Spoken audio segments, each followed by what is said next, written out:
How y'all doing tonight?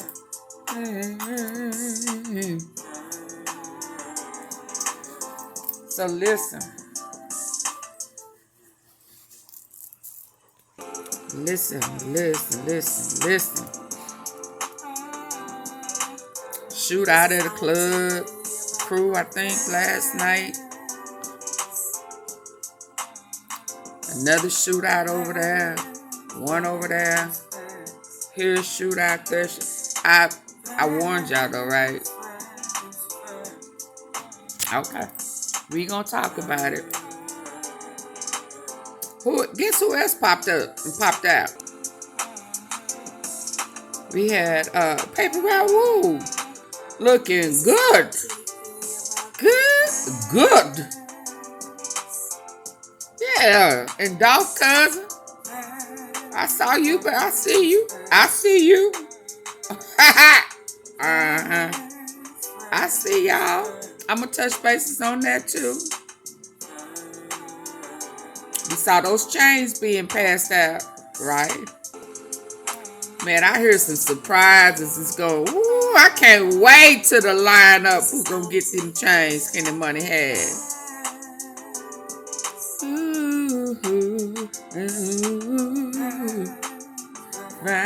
Thanks. It is just amazing how Dolph's legacy is still moving as if he was still here. It's moving. It's like he's managing his artists. It's as if he picked his final lineup.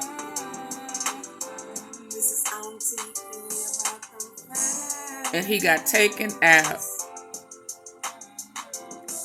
to promote his artists. To do what a boss could do. And not be in competition with his artists. Develop them. And become a billionaire. His legacy. Yes, indeed. His name still gonna make billionaire status like he said it was going to do. Y'all don't see that? Y'all don't see that? Oh, okay. Hold that thought. Hold it. I bet you he become a billionaire. Yeah. And his artist is going to continue. Watch what I say. It was all a part of the purpose and the plan. Crime alert. Crime alert. 2 people are recovering after a late-night shooting at a Midtown bar. WREG's Marcus Hunter spoke to a woman who went live on Facebook from the scene shortly after the shots rang out. Chaos moments after a shooting involving security and a customer at Crew Lounge on Madison Avenue in Midtown. They said security jumped that man. And that man came back and shoot me. And shot one of the security and shot somebody in there. Tuesday night, Memphis police rushed to the club after an officer heard shots fired while on another call. When he arrived, he was flagged down and found 2 people had been shot and the gunman was on the run. According to the police report obtained by WMS, is a security guard and the other is a customer. Security told police after asking the suspect to leave for being visibly intoxicated, the suspect tried to return. So he was a drunk. They didn't want to stop drinking. They put him out. He's so mad and drunk, he came back and started shooting up folk. The security jumped that man. Oh, they jumped him. Came back and shoot me. And shot one of the security and shot somebody in there. Tuesday night, Memphis police rushed to the club after an officer heard shots fired while on another call. When he arrived, he was flagged down and found 2 people had been shot and the gunman was on the run. According to the police report obtained by WREG, one of the victims is a security guard and the other is a customer. Security told police after asking the suspect to leave for being visibly intoxicated, the suspect tried to return. That is when one of the guards picked the man up and carried him several feet away from the building. Police say security video shows the suspect attempting to hit the security guard in the head. After that, police say both security guards started hitting the man until he fell to the ground. The suspect then left, but came back a few minutes later with an assault rifle and opened fire. The security guard says they shot back 8 to 9 times. One security guard was shot in the shoulder. A customer was shot in the stomach. Both were taken to... We saw several bullet holes here outside Crew Lounge in Midtown, and we also spoke to a man who said he heard the gunfire late last night. I heard about 10:30 last. They shoot again over there. I didn't come over there. One security guard was shot in the shoulder. A customer was shot in the stomach. Both were taken to the hospital and are expected to be okay. Ooh, Nice neighborhood in Midtown, man. They going for all that around here. Police say the suspect is in his late 20s or early 30s and was last seen wearing a blue hat, white hoodie, and denim jacket. He drove off in a red Honda Accord. In Midtown, Marcus Hunter, WREG News Channel, seen wearing a blue hat, white hoodie, and denim jacket. He drove off in a red Honda Accord. What color is it? Midtown, Marcus Hunter, WREG News Channel 3. Why they not? The lounge gave us Why a they not statement saying what this color he afternoon is? saying that the shooting happened 100 yards away after a patron was denied access to the lounge. You can read their full statement on our website, WREG.com. Man, Memphis man facing charges following interstate shootout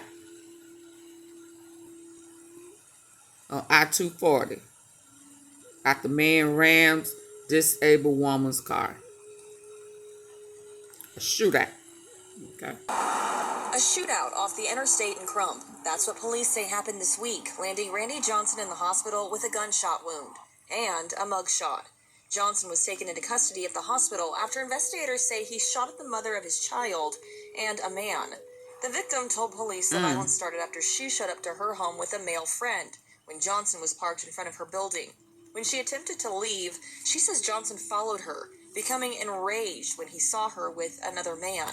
She drove away, attempting to get on the interstate to escape, but said Johnson began ramming her car with his, finally making it immobile. He's then accused of shooting into the car. At one point, the man with the victim was able to get his gun and shoot back. That shooting, part of the more than 30 police say have played out on Memphis Interstate so far this year. On the interstate. Sadly, the violence familiar to... Robbery in the Berclair area outside a neighborhood supermarket. 2 men robbed at gunpoint in broad daylight.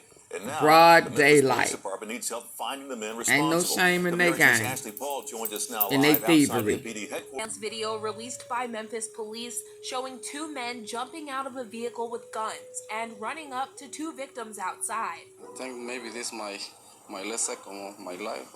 We spoke with one of the victims tonight. He doesn't want to show his face out of fear, but he says he goes to the Carniceria Gallegos grocery store in Berclair all the time and has never felt unsafe until now. They don't take long to do this, only 5 seconds. Do we need to guess what kind of car it 4 was? suspects were in the car that pulled up to the victims. 2 got out and pointed guns at them. The victim tells us the suspects reached into his pocket and took his wallet and did the same to his friend. Police say they got away with $900 cash. Still scared even a couple days later. Tells us he and his friend tried to chase down. Now police say the suspect tells us he and his friend tried to chase is the getaway car. Oh, we a surprised. gray Infiniti G37 with Alabama plates, reading YLG 572. Maybe they need to put some security or something to be safe. Involved in other robberies in the Tillman Station area. Anyone with information is asked to call Crime Stoppers at 528-CASH. For now, reporting live downtown, I'm Ashley Paul, WREG News. Drugging. Let's listen. Tonight after a wild weekend on the roads in Memphis. For the first time, police are giving us a better idea of what happened when they say a car Ricky show Myers, turned into chaos, leaving Joshua 3 men Pope, behind and bars London on Wright. various charges. Good afternoon and thank you. Hey, Stephanie. Hey, Greg. Well, yeah, I mean, this really is an issue that has so many people across the city talking tonight. Memphis police, get this, tell us in an 8-hour span Saturday night, they had 47 calls of vehicle disturbances across the city. And tonight, a city official is calling for some stiffer penalties. He's calling for action. And we do want to warn you, some of the images we're about to show you could be pretty jarring for some. From donuts in front of a fire station in North Memphis, a group of ATVs being chased by Memphis police through Midtown, to a car careening out of control in South Memphis, slamming into a mother of 4 and leaving her severely injured tonight. Memphis police officers had their hands full throughout the weekend trying to control reckless drivers. Definitely problematic, and it's dangerous. This expansive scene on South 3rd Street involves... Ain't nobody dope as me. I'm just so fresh and so clean. What in the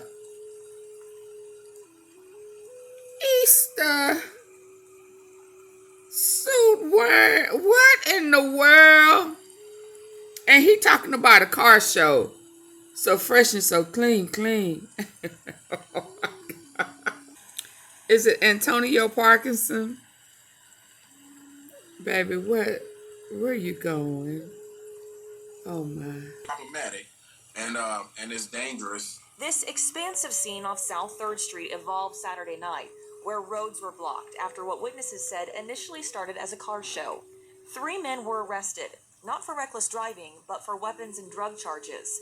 Memphis police say the department has reactivated its Special Traffic Enforcement Division to try to curb issues like these. But at least one Memphis City councilman is calling for stiffer penalties at the state level. They're weaponizing vehicles, what they're doing. And just like we would take your firearm if you used it in a crime, we're going to take your vehicle if you're going to terrorize our streets with it and put lives in danger.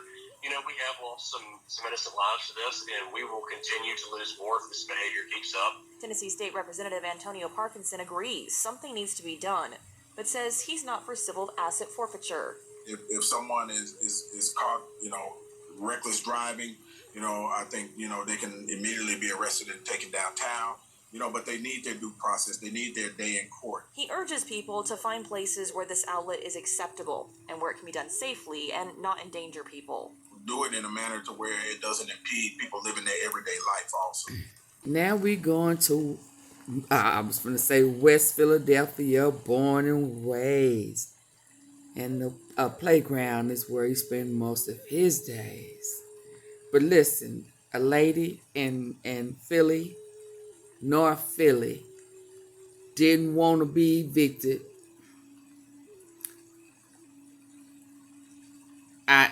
I was finna say,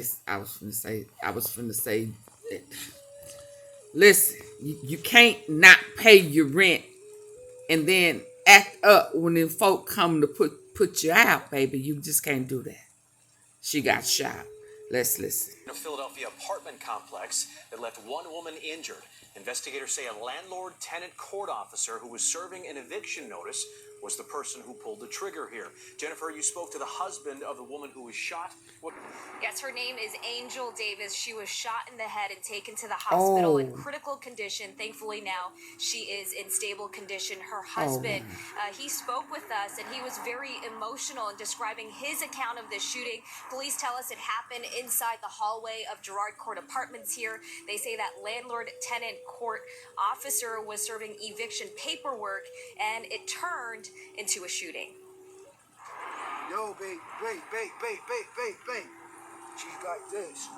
So we calling 911 still. He's still trying to get in. Gabriel Plummer describes the traumatic moment his wife Angel Davis was shot by a landlord-tenant court officer serving an eviction notice. He just started, pow, get back. Just like that. And I seen it. And I seen when it hit him. I seen when he crawled up and he jumped like this. Bow, shot him. Just like that. Boom. The couple lives at Girard Court Apartments in North Philly, and Plummer says they've been going through the eviction process for more than a year, but never encountered an officer who used mace and his gun. Call the police, call the ambulance. He shot my wife, bro. The landlord-tenant court officer is not a member of Philly Police, but the department's officer-involved shootings unit is investigating. Lieutenant Jason Hendershot says the landlord-tenant court officer is state certified to have a firearm as a condition of his employment. He did discharge his firearm. Allegedly, there was a knife involved. Oh. That's why he discharged his firearm. Okay. So we have to. Hendershot says the landlord-tenant court officer is state certified to have a firearm as a condition of his employment. He did discharge his firearm. Allegedly, there was a knife involved. That's why he discharged his firearm. So we have to figure that out. The shooting happened just after 9 this morning, which neighbors heard. But it was like boom, boom. Police say after the 35-year-old was shot, her husband barricaded themselves inside the apartment until EMTs arrived. It's sad. It breaks my heart. I didn't know her like that, but she's a human being that she don't deserve this. She didn't deserve that. No one does. The landlord-tenant court officer remained on scene and is cooperating with police. So they say she's okay so far. Oh, wow. We reached out to the landlord-tenant court office and are waiting to hear back, including calls to their lawyer. Police are telling us as part of the investigation, they will be reviewing surveillance video from this apartment complex, as well as body cam footage from that landlord-tenant court officer. Can y'all hit the like button for Auntie Fee? We're going to talk about a former Clayton County sheriff sentenced to federal prison for doing what the Memphis police officer did to Gershon. Yeah. At Shelby County. Can y'all hit the like button?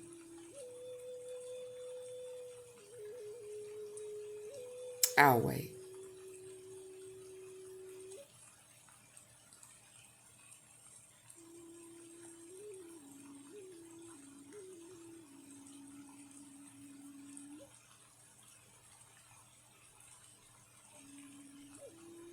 Y'all hit the like button?